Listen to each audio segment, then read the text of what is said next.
stack. Thanks, Chris and Kyle. This guy, this is a statue of Ganesha. Our daughter brought it back from, I think, from Myanmar. No, Cambodia. I'm putting him over here. There he is. Because Ganesha is the remover of obstacles in Hinduism. I got a little information off of the Deepak Chopra website. Ganesha is one of the most distinctive Hindu deities, with his large elephant head and pot-bellied human body. He plays a dual role of supreme being, powerful enough to remove obstacles and ensure success, or create obstructions for those whose ambition has become destructive. That interesting duality, huh? So I like that. So Ganesha removes my obstacles and maybe just throws down a few obstacles in the way of somebody who might be thwarting me. I don't know. I don't really think that. I think that the remover of obstacles is all about my obstacles, and that any obstacle that I perceive that somebody threw down to thwart me is still my obstacle and my delight. Well, Ganesha is an archetype you might call upon when you're about to embark on a new endeavor. And like other archetypes, Ganesha can be a source of inspiration or even act as a role model. Archetypes can be anyone who has traits you admire. In the Vedic tradition, they play valuable roles in your relationships, in your spirituality, and help you shape your goals and your deepest desires. And of course, these themes have existed forever. Everything in the universe is created by one infinite divine consciousness known as Brahman. It's why Hindus see divinity in all living creatures, including animals. As a result, deities are associated with a particular animal or bird that acts as a vehicle. Just this last little thing I thought was pretty interesting about Ganesha. It's called the Vahana. So Ganesha, the elephant's Vahana, is a mouse, which he rides. The mouse is an extension of Ganesha's powers. It can gnaw through all barriers, and it can slide into crevices too tiny for Ganesha to enter. Together, the elephant deity and his Vahana ensure that obstacles of all sizes can be removed.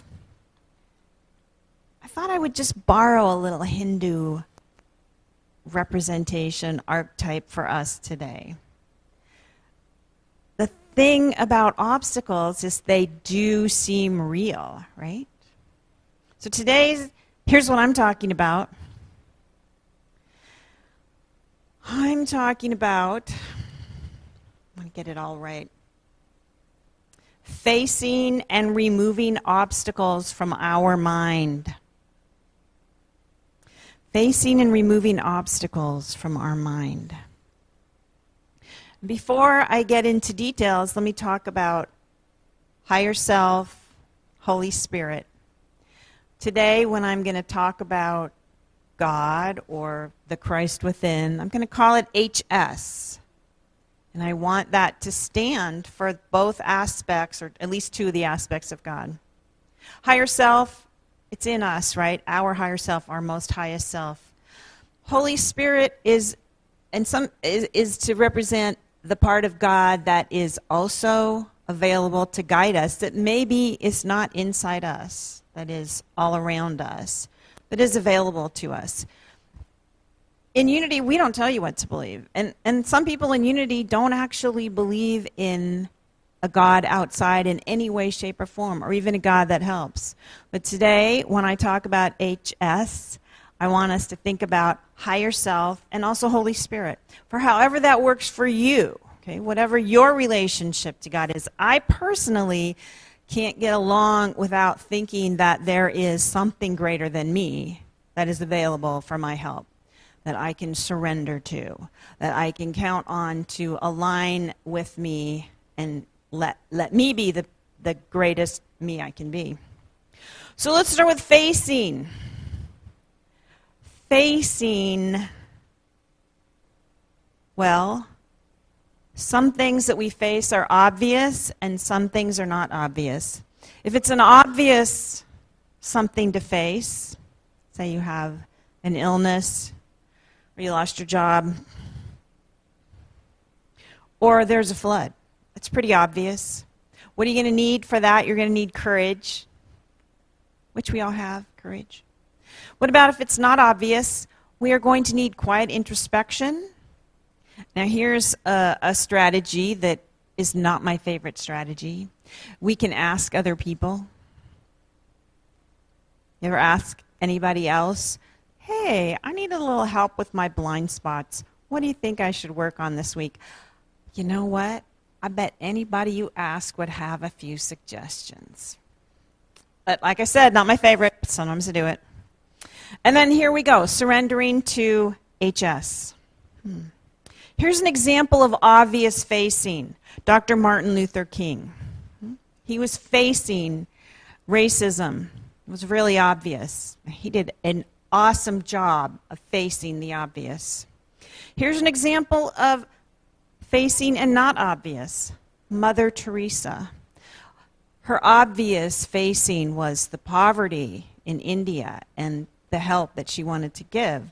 The not obvious facing was what went on inside her, which we know from her writings that were published after her death, that she actually had doubts, that she had struggles, and that was the not obvious, but yet she triumphed beautifully because every day, doubtful or not, she showed up and was her giving, beautiful self, and clearly changed the world energetically and for us as an example.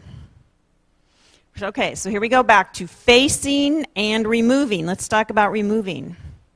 Well, you can bulldoze things, you can burn things, you can take stuff to the dump, you can clean out a closet, take stuff to Goodwill, throw stuff away. You can ask HS to remove your obstacle. You can do it that way. An example of removing that way, Noah and the flood, right? That's a grand biblical example of getting rid of obstacles pretty dramatically, right? Every supposedly sinner and not right person got swept away by the flood so that we could start over. And in unity, you know, we talk about that metaphysically, how you might want to sometimes metaphysically flood all of our negative thoughts, negative stuff, the patterns we've created. So that's a big example of the bulldozing, burning way. There's also removing by transforming, more of a process. A couple weeks ago, we had somebody visiting who talked about the emotional freedom technique. There's also other similar physiological energy processes, lots of processes like that. The emotional freedom technique is the tapping, you know. It's a very effective, awesome way. There's lots of energy things we can do to reduce obstacles, to remove them. And you know what I'm all on about, the forgiveness process, the work, the Byron Katie, the work, the Colin Tipping radical forgiveness. That's a process to remove obstacles. It's more of a, and it's definitely not flooding or burning or dumping. An example of that is from Socrates. The unexamined life is not worth living, which actually he spoke that after he had his trial and he chose death instead of exile. And the example also is all of us when we do our self-examination work, right? When any of us take time and look at ourselves.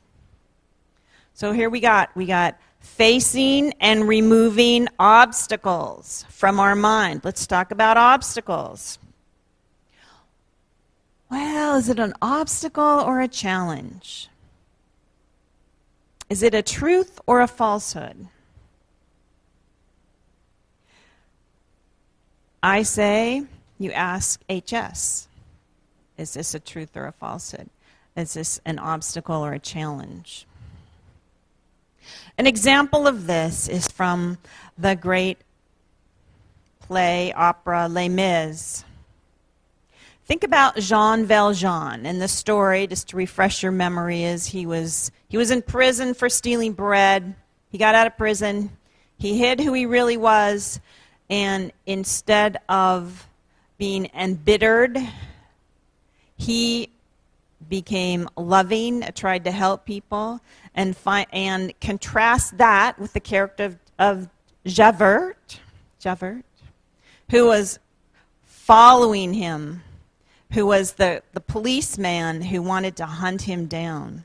And in the end, the confrontation between them, Jean Valjean, and love and strength overcame Javert, because he ended up, I think he actually went and killed himself, but he ran off. He was not good, because he was more of the, he was not flexible. He was not looking at life as any kind of process. He had that one thing, talk about a narrow focus, right? The only thing that was going to make him happy was Jean Valjean in jail, and didn't work out that way. So he was not happy. Facing and removing obstacles from our mind. From our mind. I would say this is the linchpin concept. Remove the idea of obstacle. Remove the idea of obstacle from our mind, and all that unfolds is for our spiritual walk, our spiritual inspiration, our spiritual lesson, our class, our school. Here's an example of this. To my mind, I'm thinking of the story of St. Francis. The story of St. Francis. He blessed everything. He just blessed everything. And he made everything a blessing. That is an actual beautiful readying technique that we can embrace in unity. We can do, here's the deal. All of these things are good things to do. All of these things we need to do at different times. I don't know about you, but I get bored, so I need to do lots of different things for my spiritual walk, and for when I want to remove obstacles, and when I want to get more awesomeness into my life. I like lots of different things. But the unity linchpin would be noticing that the obstacles are in our mind. That the obstacles are actually in our mind. And that any day, any moment, we could sit down with ourselves and deal with the obstacle in our mind by blessing it. That's turning it over to HS. That's blessing it, and that is the Tai Chi of turning the opponent's weight against them, right? Or the opponent's negative thrust against them. How does it work in unity? We have so many ways. People read the daily word every morning. People meditate. People come to service to get inspiration. People come to People come to the gong meditation, the healing sound meditations, Tuesday at noon, Wednesday at 7, all kinds of things. Speakers, classes, whatever. Support groups. All the things we offer here are ways to do just that, to remember that stuff is in our mind. All of this stuff, in a way, is just a trick. Like anything I do, anything we do that seems like a process and seems like it's outside, including cleaning closets, really. Even though we do need to clean closets, that's still a trick for our mind so that we change our mind so that everything changes. Like sometimes you have to do both. You clean the closet and you change your mind. Sometimes if we get really good at it, we change our mind, and I'll be darned if somebody else doesn't clean that closet for you. This has happened to me, right? Have you ever, just remember a time when you were so clear about something in your mind, you changed the obstacle in your mind, and then the world arranged it so it got changed for you? Wasn't that great? Well, that is what we want to keep learning and what we want to keep doing here with each other, is all the things outside, inside. We want to keep cleaning closets, and we also want to focus on those spiritual practices that help our mind bless everything, Tai Chi the energy, know the truth about us so that other people clean your closets, right? Let's have a all right? Yeah. Okay. So, next week, more great stuff. Practicing joy in the midst of it all, in this theme, which I call letting it get good after you rock the hard stuff. Okay? So let's take an offering for unity. I invite you to take your love offering.